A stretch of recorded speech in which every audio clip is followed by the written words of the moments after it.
Global AI spending will top more than $330 billion in 2025 and $500 billion by the end of 2026. And by 2030, it could take about $2 trillion a year to support the infrastructure being built today. That's more than Amazon, Apple, Microsoft, Meta, NVIDIA, and Google's parent company Alphabet made combined in revenue in 2024. It's the start of trillions being spent in this build-out of the fourth industrial revolution. Big tech right now is doing the equivalent of building Vegas in the 1950s, where there was just sand. Dubai 30 years ago. That's what's happening with this AI infrastructure build out.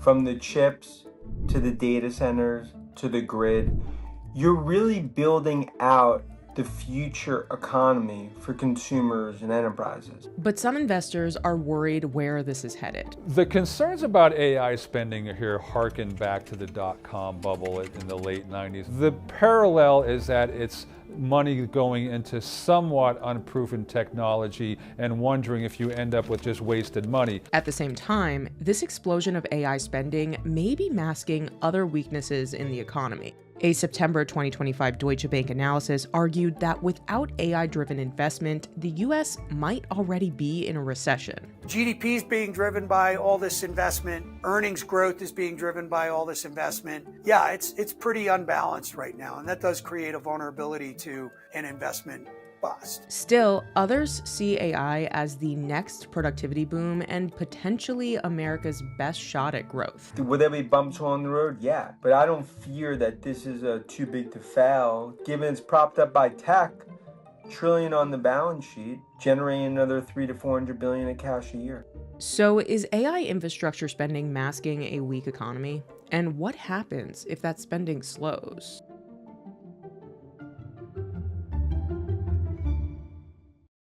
AI spending is powering corporate growth, stock market gains, and parts of the GDP. The biggest names in tech are riding a wave of AI-driven optimism. There's going to be more spent in the next 2 years than the last 10 years combined in tech. 2 to 3 trillion. You're only in the second inning of a 9-inning game.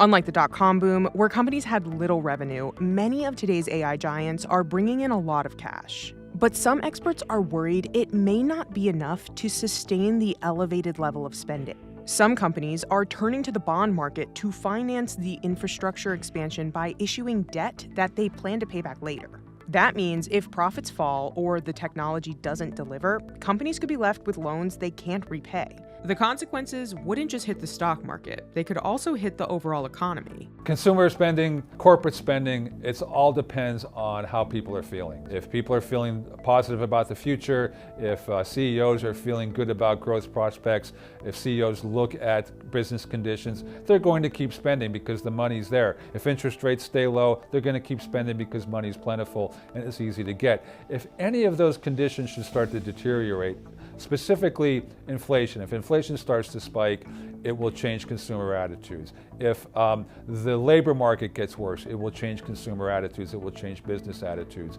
So all of these things have to kind of keep working in concert together to be able to continue this cycle or super cycle of AI spending. Should one of them fall out of place significantly, it could change the dynamics of everything and cause problems. But not everyone sees this as fragile. Some think AI is simply the future of innovation. The reality is it's an arms race, US versus China. And they don't have time to slow down because China is accelerating it as well. And I think that's bullish in terms of the CapEx cycle that I really view as an AI super cycle. Experts call the spending surge we're seeing a CapEx supercycle. This is when companies keep pouring money into building out the infrastructure for this new technology. When we talk about super cycles, we think about an accelerated pace of something. We talk about sort of a peak, things that we have seen in the past when huge changes come about in industry. This is the biggest tech spending trend we've seen in the last 40, 50 years. There's a view that it typically ends a CapEx cycle after 2 to 3 years. The super cycle means that this could go on not just 2 to 3 years, 5, 7, 10 years. That's why by definition it's really an AI tech super cycle. To sustain this level of spending, companies need a few things: favorable borrowing conditions, strong profits to self-fund expansion without relying entirely on debt, and confident investors so they can keep supporting high valuations and remain willing to fund long-term bets in the space. But certainly as we go through the rest of these incredible estimates of how much capital is going to be required to build out this infrastructure to avoid seeing electricity prices to continue to go up for the public, is going to require a lot of debt over time. Once that cash flow has been used up, that'll be a real sign that we're getting into the more, dicey or precarious stage of that process. If AI companies flood the market with new debt, or if interest rates stay high, investors could pull back, exposing a fragile national economy.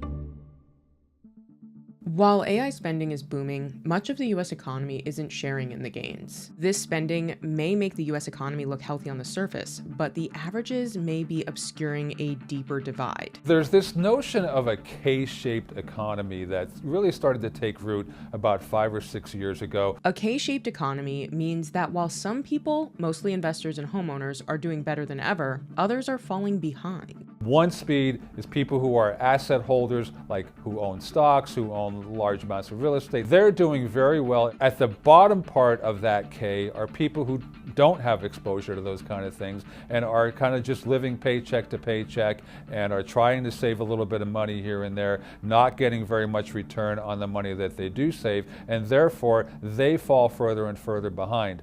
Consumer spending, which is typically the cornerstone of American economic growth, has been showing mixed signals. High-income earners are the driving force behind most retail sales, but lower-income Americans are struggling to keep up. When the spending comes from people who are at higher income levels, it masks what the greater fundamentals are for the economy. The people who have the most money, they can weather inflation, but if your income's not going up as fast as inflation is going up, that's not a good thing, and it hurts more when you're at the bottom end of the ladder. Some argue that AI could be exacerbating the divide by benefiting asset holders, while the bottom half of the economy sees little to no lift.